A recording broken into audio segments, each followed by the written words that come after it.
முடியாத காது கேளாத மாற்றுத்திறனாளியான வீரமணி சேகர் தனது உடல் குறைபாடுகளை தடையாக கருதாமல் மைம் கலை மூலம் சாலை பாதுகாப்பு விழிப்புணர்வை ஏற்படுத்தி வருகிறார்.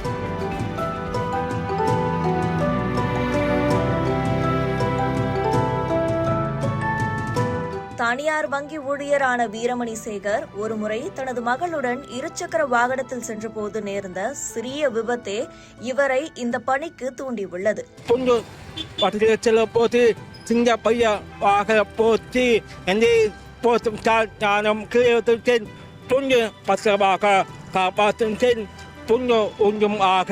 மாற்றுத்திறனாளியான நானே விதிகளை மதிக்கும் போது உடல்நலம் மிக்கவர்கள் ஏன் விதிமீறல்களில் ஈடுபடுகிறார்கள் என்ற கேள்வி இவரை சிந்திக்க வைத்தது.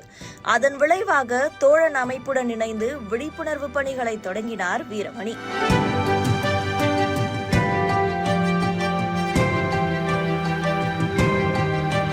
திரைக்கலைஞர் மைம் கோபியின் குழுவில் பயின்ற வீரமணி தற்போது பல இளைஞர்களுக்கு இக்கலையை கற்றுக் கொடுத்து அவர்களையும் விழிப்புணர்வு பணியில் ஈடுபடுத்தி வருவது கூடுதல் சிறப்பு.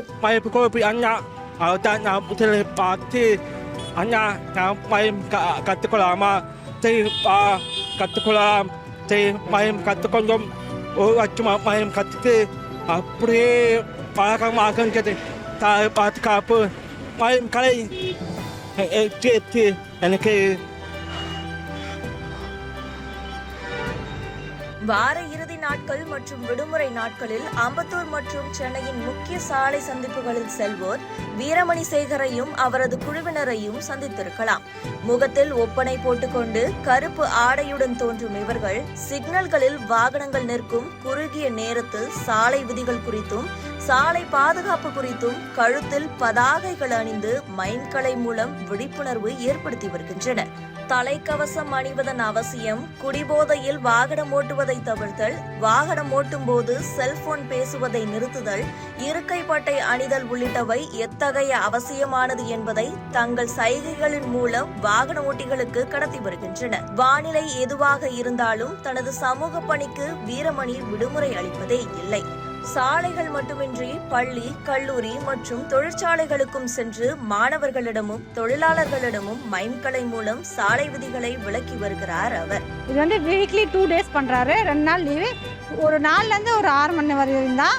இதனால வீட்டில் எந்த பாதிப்பும் கிடையாது. வீட்டையும் பார்த்துக்கிட்டு இங்கே நிறைய பேருக்கு இது இவர் சொல்லும் போது நான் பார்க்குறேன், நிறைய பேர் வந்து உடனே ரெஸ்பான்ஸ் பண்ணி உடனே போடுறாங்க. எனக்கு தெரிஞ்சு ஒரு 5000க்கு மேலே சாலைகளில் விழிப்புணர்வு ஏற்படுத்தியிருக்கோம். நாங்கள் சாலைகளில் விழிப்புணர்வு ஏற்படுத்தும் போது ஒவ்வொருத்தரும் வந்து அவங்களோட ஹெல்மெட் போடாத ஒரு ஃபீல் பண்ணிட்டு போவாங்க, சீட் பெல்ட் போட்டு போவாங்க, நாங்கள் சொல்கிறதெல்லாம் மதிப்பாங்க. ஸோ எங்களோட எய்ம் வந்து யாருமே வந்து சாலையில் வந்து உயிரிழக்கக்கூடாது, சாலை விபத்தால் உயிரிழக்கக்கூடாதுங்கிறது தான் எங்களோட எய்ம். ஆரம்ப காலத்தில் பல கேலிகளை சந்தித்தாலும் தனது சேவையை தற்போது உலகம் அங்கீகரிக்க தொடங்கியுள்ளதாக பெருமை கொள்ளும் வீரமணி சேகர் தமிழ்நாடு முதலமைச்சர் ஸ்டாலின் கைகளால் விருதுகளை பெற்றுள்ளார். தனது குறைபாட்டை தாண்டி பிறர் உயிரை காக்க போராடும் இந்த நிசப்த நாயகனின் விபத்தில்லா தேச கனவு ஒவ்வொரு வாகன ஓட்டியின் ஒத்துழைப்பிலும் அடங்கியுள்ளது என்பதே நிதர்சனம். நியூஸ் 18 தமிழ்நாடு செய்திகளுக்காக அம்பத்தூரிலிருந்து செய்தியாளர் கன்னியப்பன்.